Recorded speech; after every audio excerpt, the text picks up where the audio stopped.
ಹಾಗಾಗಿ Donald Trump ಅವರು ಭಾಗಿಯಾಗಿದ್ದಂಥ ಕಾರ್ಯಕ್ರಮದಲ್ಲಿ ನಡೆದಿರುವಂತಹ ಘಟನೆ ಇದು.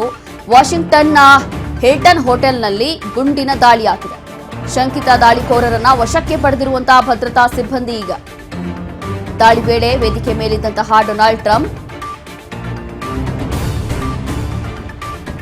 ಓರ್ವ ಆಗಂತುಕನ ಕಸ್ಟಡಿಗೆ ಪಡೆದಿದ್ದಾರೆ ಈಗ ಭದ್ರತಾ ಸಿಬ್ಬಂದಿಯವರು. ಈಗ ಯಾರ ಮೇಲೆ ಅನುಮಾನ ಬಂದಿದೆಯಲ್ಲ ಅಂತಂದ್ರೆ ಯಾರು ಬಂದಿಲ್ಲಿ ಅಪರಿಚಿತರು ಶೂಟ್ಔಟ್ ಮಾಡಿದ್ದಾರೆ ಅಂತ ಹೇಳಿ ಅಂತವರನ್ನ ಈಗ ಬಂಧಿಸಿದ್ದಾರೆ ಅನ್ನೋ ಮಾಹಿತಿ ಸಿಗ್ತಾ ಇದೆ. ವಾಷಿಂಗ್ಟನ್ನಲ್ಲಿ ಶಂಕಿತ ದಾಳಿಕೋರರನ್ನ ಅರೆಸ್ಟ್ ಮಾಡಿದ್ದಾರೆ. ಅರೆಸ್ಟ್ ಮಾಡಿ ವಿಚಾರಣೆ ನಡೆಸಲಿಕ್ಕೆ ಈಗ ಮುಂದಾಗಿರುವಂಥದ್ದು. ಈತ ಯಾರಿರ್ಬೋದು, ಯಾರ ಏಜೆಂಟ್ ಇರ್ಬೋದು, ಅಥವಾ ಎಲ್ಲಿಂದ ಬಂದಿರ್ಬೋದು, ಏನಕ್ಕೆ ರೀತಿಯಾಗಿ ದಾಳಿ ಮಾಡಿದ್ದ, ಹೀಗೆ ಈಗ ಎಲ್ಲವೂ ಕೂಡ ಗೊತ್ತಾಗುತ್ತೆ ಈ ದೃಶ್ಯಗಳಲ್ಲಿ. ಅಂತಂದ್ರೆ ಮಾರ್ಕ್ ಮಾಡಿ ಏನು ತೋರಿಸ್ತಾ ಇದ್ದೀವಿ, ಈತನನ್ನ ಈಗ ಇಲ್ಲಿರುವಂತಹ ಭದ್ರತಾ ಸಿಬ್ಬಂದಿ ಇದೆಯಲ್ಲ ಇವನ್ನ ಅರೆಸ್ಟ್ ಮಾಡಿಕೊಂಡಿದ್ದಾರೆ.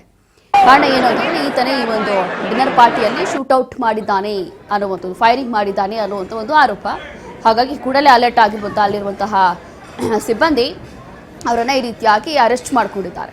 ಅವರು ಅಪರಿಚಿತ ಬಂದು ಈ ರೀತಿಯಾಗಿ ದಿಢೀರಾಗಿ ಫೈರಿಂಗ್ ಮಾಡಿದ್ದು ಏನಕ್ಕೆ ಅನ್ನುವಂಥದ್ದು ಈಗ ಗೊತ್ತಾಗಲಿದೆ. ಒಂದು ಡಿನ್ನರ್ ಪಾರ್ಟಿಯಲ್ಲಿ ಡೊನಾಲ್ಡ್ ಟ್ರಂಪ್ ಮೇಲೆ ನಡೆದಿರುವಂಥ ಒಂದು ಗುಂಡಿನ ಪ್ರಯೋಗ ಇದು.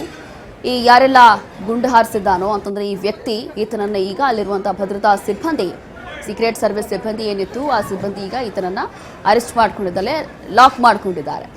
ದಾಳಿ ವೇಳೆ ವೇದಿಕೆ ಮೇಲೆ ಡೊನಾಲ್ಡ್ ಟ್ರಂಪ್ ಅವರು ಇರ್ತಾರೆ. ಅದೇ ಸಂದರ್ಭದಲ್ಲಿ ದಿಢೀರಾಗಿ ಫೈರಿಂಗ್ ಆಗಿದೆ. ಹಾಗಾಗಿ ಈತನನ್ನು ಈಗ ಲಾಕ್ ಮಾಡಿಕೊಂಡಿದ್ದಾರೆ.